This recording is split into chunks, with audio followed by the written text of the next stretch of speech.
the playoff penthouse. Again, not predictions, not like a numerical ranking. We do that on Sundays, so make sure you're subscribed right here so you don't miss it.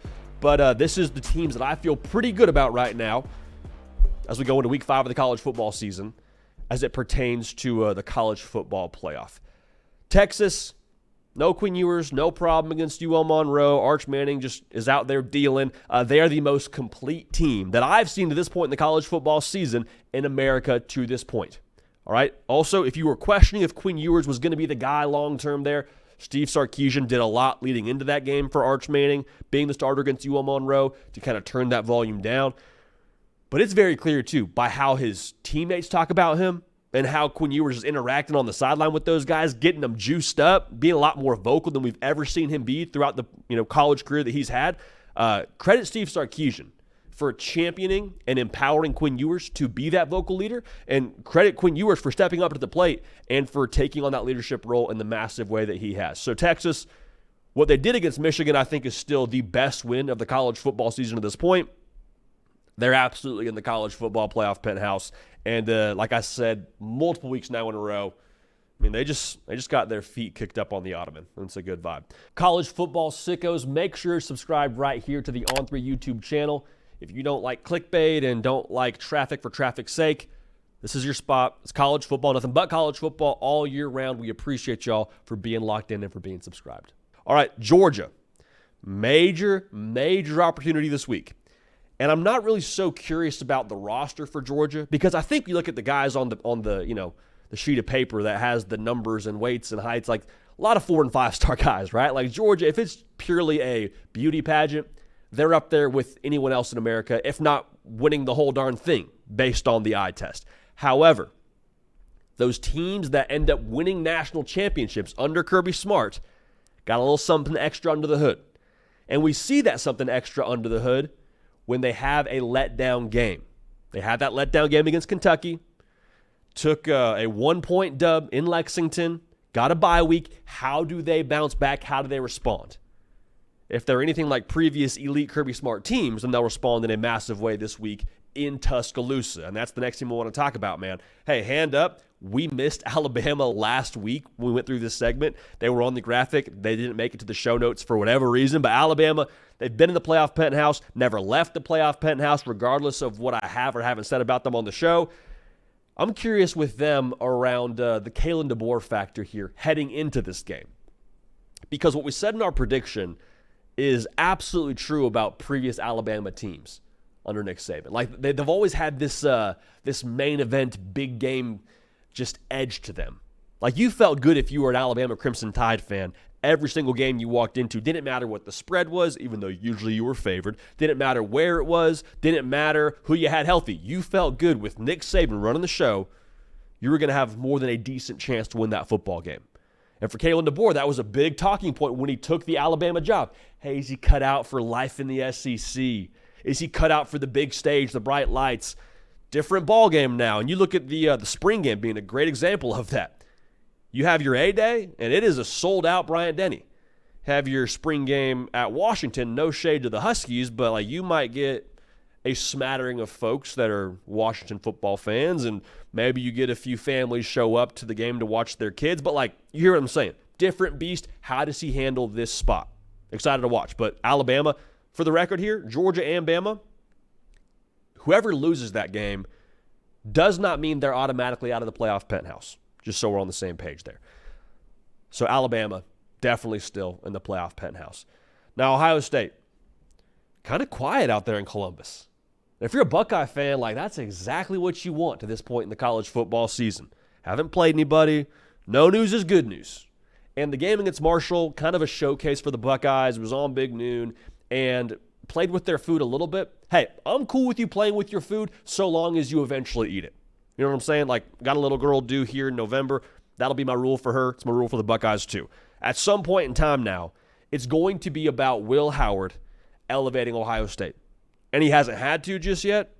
But I think in those games against Oregon, against Michigan, in the college football playoff, you will look to him to be the difference. And Kyle McCord last year didn't have a bad stat line over the course of his season in Columbus. It was more so the big moments. Like, people talk a lot about Ohio State's defense over the course of the past couple of years. Last year, they were statistically really good, one of the top 10 defenses in America. Even against Michigan, people go back to the Michigan game and say, yeah, well, Michigan kind of bullied them. I mean, did they? Ohio State, go back to that last drive against Michigan defensively. If Michigan scores a touchdown, I mean, that game's out of reach. The Ohio State defense holds them to a field goal, gets the ball back for the offense with a minute flat to go. If your quarterback is able to elevate your offense, get you down the field, get you a touchdown, that's game over. And we're talking about Ohio State, and probably Kyle McCord still being at Ohio State. And talk about them in a very different light, I think, going into this season. So it's about Will Howard. It will always be about Will Howard, and I cannot wait to see how he progresses when they play better competition here going forward. Miami, they're in the playoff penthouse. They're extra scary to me if I'm just a college football national title contender or in that discussion, because I think Miami is that. And that sounds a little bit funny to say out loud because of where Miami has been the last couple of years. But this is a group now that is a lot more versatile than they're being given credit for, because Cam Ward gets the headlines, and he's a guy that I think is very firmly in that Heisman Trophy discussion, if not the leader for it right now. Think about the aerial attack. They're a 55% pass team. You got Shannon Dawson, who's an air raid disciple. This is a tough football team. Like, defensively, I don't care who they have or haven't played. They are top 10 in yards allowed per a play. Yards allowed per a play, not a game, per a play. Physically up front, they have just been bullies when it comes to running the football. 6.2 yards a carry. Some of that is definitely based on the looks they get against their high-octane pass game, but like, they got a dude in Damian Martinez who runs behind his shoulder pads, and they got an offense which is the head coach of Mario Cristobal, and the way that he gets down, the offensive line is going to be a point of emphasis for him. They've now built that, and they've been able to reap the rewards of that. So Miami, the styles they can play, so long as they don't have a letdown competitively, they're going to be able to, I think, compete with every single team in college football. Now, will they win the whole darn thing? We'll see, but they're absolutely, for me, in the playoff penthouse going into Week 5. Now, Ole Miss, people push back on Ole Miss and saying they haven't played anybody. I don't care. I really don't care. You play who's in front of you. And honestly, look at Oregon, and this is not to dunk on Oregon, but Oregon also hasn't really played anybody either. Boise State's probably the best, or in that conversation to be the best G5 team in America right now. Took them to a 3-point game. Still, it's a G5 team. Oregon hasn't really looked like Oregon until they played Oregon State. Like, it took a few weeks for them to get rolling. Ole Miss, they got a lot of transfers too. A lot of pieces they're trying to fit together too. And all they've done is absolutely roll. Now, I cannot wait for them to play Kentucky this week. Kentucky's an interesting test for them because of the way that they're going to, I think, try and take the ear out of the football there, try and limit possessions for Jackson Dart. They are allowing right around 12-ish points a game. I think it might even be a little bit lower than that, given the stats continuing to update. They're a physical outfit as Kentucky. 60% run the football team. Okay, so how Ole Miss handles that now, that's been the talking point for us all offseason with Ole Miss. They're so much better up front. They've got better bodies on the D-line. Well, we're going to see. We're going to see against, like I said, a physical Kentucky outfit.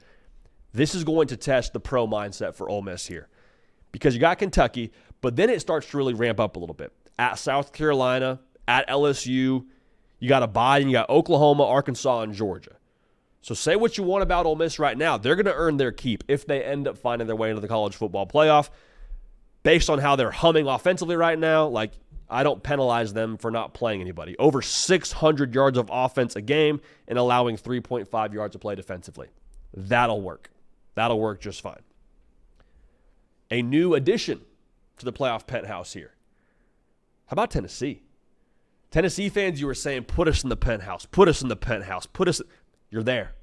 You're 110% here, especially with how you showed up and showed out in Norman, Oklahoma with your quarterback's first road start.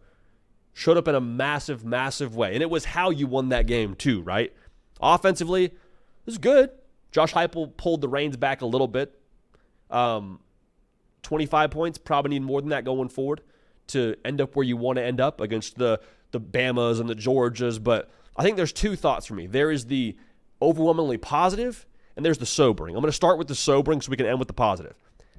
If Oklahoma and Tennessee in that game against Tennessee, if Oklahoma turns both those fumbles from Nico Iamaleava into points, the tune around the offense, the tune around Tennessee, I don't know if it changes drastically, but it's a little bit more flat. It's not quite as fired up as you were heading into this game.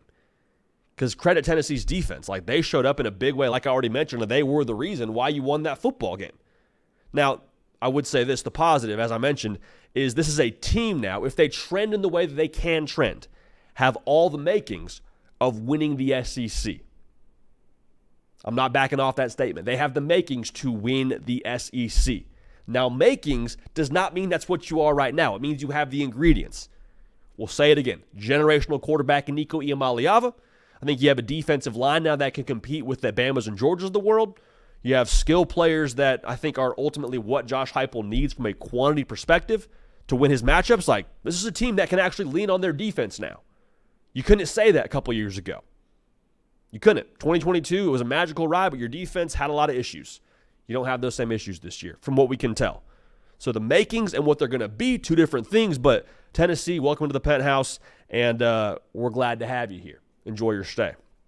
It is not, leases or rent is due every single week now, just so we're clear on that when it comes to Tennessee. Last team in the playoff penthouse for me, Utah. And we got a lot of pushback every week putting Utah in the penthouse. They're not this, they're not that. I just saw that team go to Stillwater, Oklahoma, one of the top teams in the Big 12.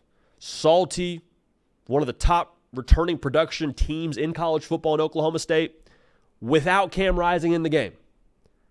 Won that game. So when Cam Rising gets back, and it's a funny phrase to say because we'll see when that eventually happens. You hope it's sooner rather than later.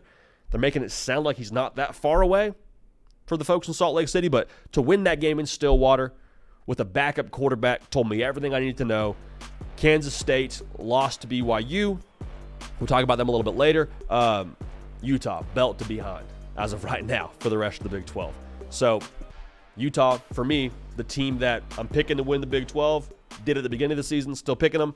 Hard Count brought to you today by our friends over at Roback. Now, y'all know how much I love Roback. Every time you tune into a story of mine on Instagram on Friday when we're doing like our question and answer sessions we do on there every Friday during the season, I'm wearing a Roback t-shirt. I'm wearing a Roback hoodie. I've worn many a Roback polo in my life, especially on a hot game day. Roback moisture wicking technology, going to keep you cool throughout an entire game day. And also, as moving to hoodie season here in the fall, it's going to make sure that you stay warm throughout those tailgates as well with the Roback hoodies. Also, Roback, some everyday shorts, perfect pairing. Comfortable, elastic waistband, great fabric that is made to stretch. Roback now also been leading the NIL charge, having signed partnerships with college stars Jalen Milroe, Cade Klubnik, Caleb Downs. Cade Klubnik was last year, I believe. Caleb Downs, among others. They're the go-to brand for college athletes. Use code JD on Roback.com for a generous 20% off all new customers through the end of this week. That's spelled RHOBACK.com. That's 20% off all performance polos, shorts, and more with code JD.